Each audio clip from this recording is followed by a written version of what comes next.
am told I drink too much, though. Anyone else? Yeah, honesty, I love it. I hear it all the time. Friends, family, all my ex-girlfriends, my sponsor. I feel like they don't get me, you know. Because I used to work at a craft beer bar, and I love craft beer because it turns one of your problems into one of your hobbies. Yeah. People are like, wow, Jordan drunk again? I'm like, I know, I can't help it. I'm a workaholic.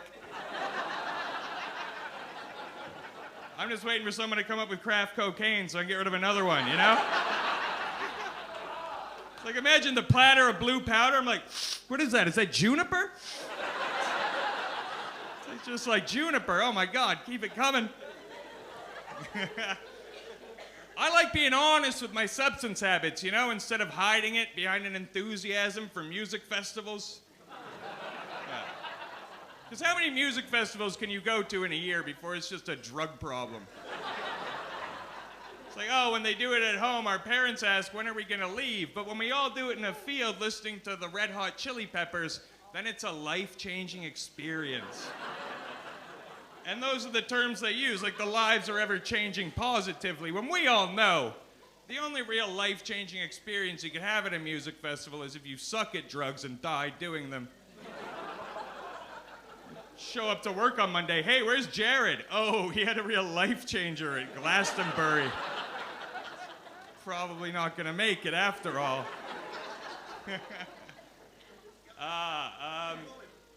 What's that? No, I don't want to listen to a heckler.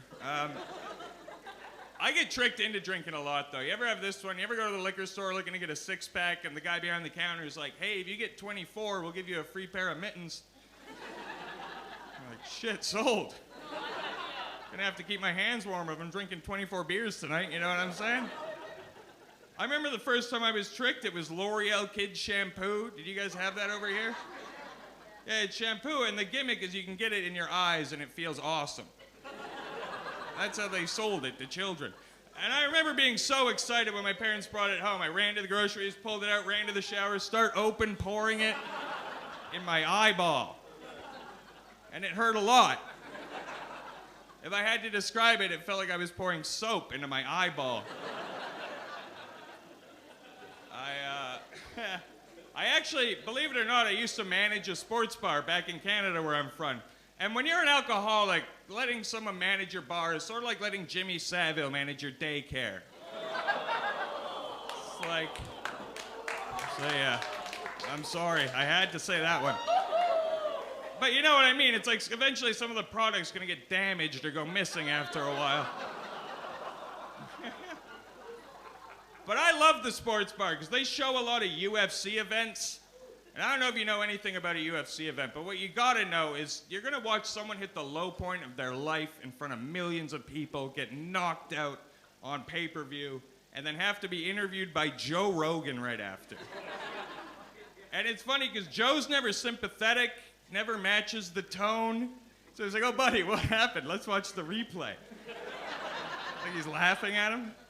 And the guy's always like, well, Joe, I tried to hit him, but he got me first. You know how fights work. Like, imagine you at your lowest moment. For me, it was the first time I had sex, easily. I didn't know what I was doing. I sweat too much. At one point, I was just patting her vagina for no reason. It's like patting it the same way you'd try to burp a baby. Like patting it like, oh, maybe if I hit the right spot, a trap door will open and I can leave. It's like patting it like I was looking for a heroin vein. And if at that moment Joe Rogan came into my room, it's like, oh, Jordan, what happened? Do you think she came? Doesn't look like it. Let's watch the replay. Like, get out of here, Joe.